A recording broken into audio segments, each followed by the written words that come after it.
Welcome back. So I wanted to put a video together here before I left for the airport to head to Port Royal Speedway for the Tuscarora 50. I'm leaving in about an hour or so till we go over there and jump on the bird and head out to Pennsylvania.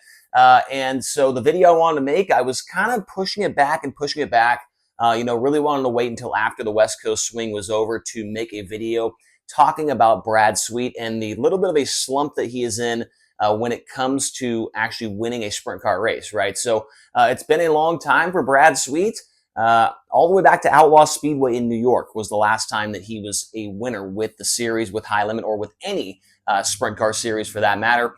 And I don't really know what the exact point of this video is, what I'm trying to tell you guys. I just thought it would be interesting, and I do this all the time right on this channel, is look at certain things that might not have a thing that I'm looking at particularly, but it's just interesting to put the numbers on the board and look at these types of things and compare and contrast to years past and other times where this has happened for certain drivers.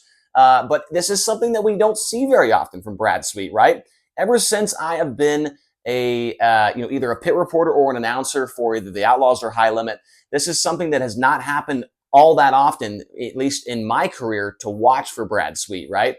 It's not like he's been slow by any means. He just cannot get to the winner's circle, right? He's been so very close, which we'll look at here in just a few moments. This is something that I feel like not a ton of people are talking about. I know Jeremy Elliott made a quick video about it a few weeks ago, but it's starting to come more and more closer to a new record for Brad Sweet as far as him being a professional sprint car driver and going this long without a win. He became a full-time outlaw in 2014 and has been a full-time competitor ever since then. So the last time Brad Sweet won, it's been a 111 days since that victory at Outlaw Speedway on May 16th in New York. That is 35 total races between all of the High Limit races and the Knoxville Nationals prelim, and a couple outlaw races in there as well. So 35 total races for Brad Sweet since his last victory. He has led 4 times since that, and he has 3 front row starts. So he started either first or second in the main event, but not able to get the win. 12 podium finishes ever since that race at Outlaw. That is absolutely crazy, and an average finish of 3.5. I see on the Facebook all the time, how in the world does Brad Sweet have a 200-point lead or a 170-point lead? He hasn't won a race in forever. That is why right there, 3.5 average finish. The guy, like I said, he's not winning, but he's standing on the front stretch more often than not, and that is why he's pulling away big time in this championship. So let's go back through some of the years where he's had some long droughts for victory. So now we're looking at his World of Outlaws stats.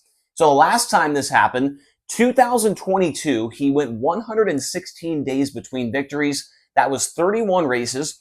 He led 4 times, and he had 5 front row starting positions between those victories, 8 podium finishes in that time, and a 6.5 average finish there in 2022. So not as long as what we've got going on right now with 35 races, but 31 races, more days in between. Who knows, maybe some rainouts in there as well. That's why it's kind of a little bit longer, but less races. 2017 was the next time that I could find where he went over 30 races without a win. It was 37 races and 98 days between wins. He had led 6 different main events, and he had 10 front row starting positions for main events. So I believe out of all the other times on the board, that is the most in both of those categories, right? So he led 6 races and started on the front row for 10 of them and was not able to get a win. He had 17 podium finishes between those 37 races where he did not get a win and a 4.0 average finish. So out of all these other times we're looking at, the best average finish he's ever had during one of these droughts is the one that he's on right now with 3.5. But 2017 was a very good year as far as these stats go, with 6 times leading, 10 front row starts, 17 podiums. Crazy numbers for him to not get a win, but 37 races. 2016, he also went 37 races without a win. It was 111 days, kind of like what we're looking at right now with the current time we're at. So 111 days between victories in 2016. He led 5 times. He had 6 front row starts, and he had 12 podium finishes, which is the same amount as he has right now, and a 7.5 average finish. So yeah, I mean, he's going to be closing in on these numbers right here. 2016 and 2017, 35 races right now. He's going to Port Royal, a place where he's not been very good out here recently. I would not be shocked to see him go over that number. But now we come to 2014, the very first year that he was on the World of Outlaws Tour.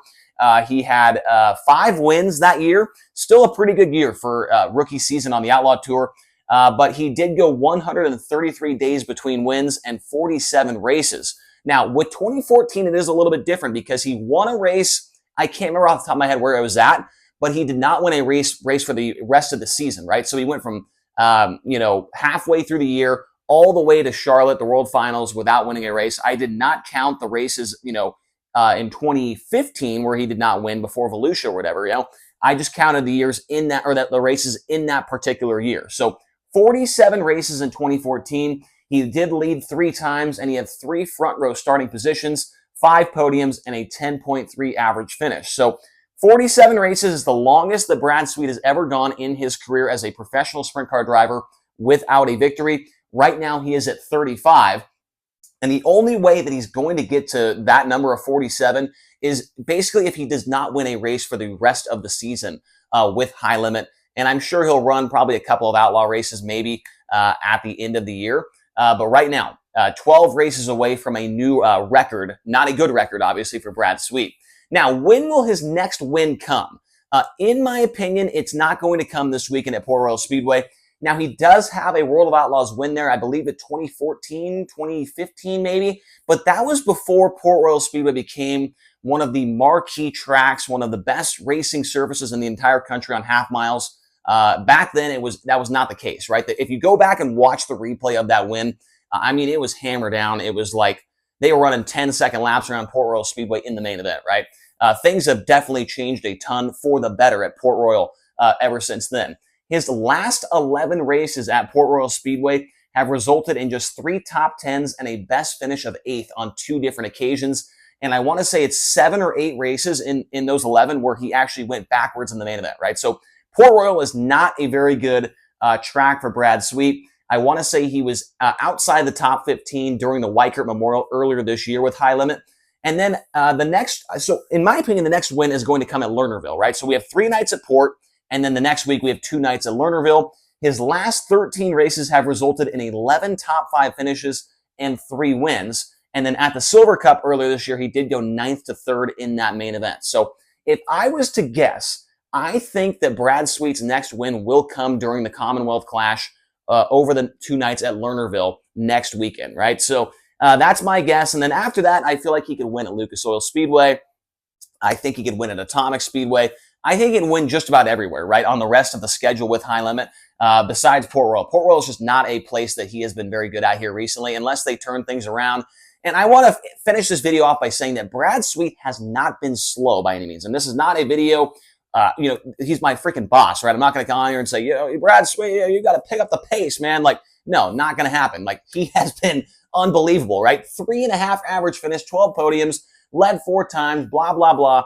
I mean, the stats are all there. He just, one thing comes to another. He gets stuck behind a lap car.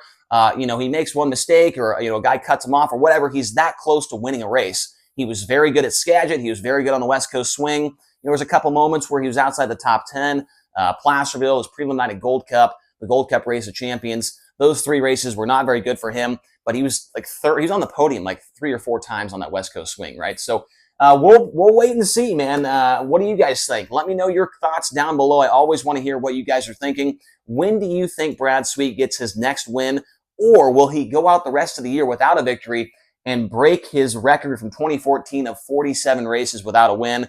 I don't think that's going to happen at all. I think he wins within the next 2 weeks. But I want to hear your guys' thoughts down in the comment section below. Let me know, and make sure to hit subscribe, comment down below, and hit the like button as well. Thank you guys so much for watching. I'm going to head to the airport and head out to Port Royal Speedway. Appreciate all of your support, and we'll talk to you again soon.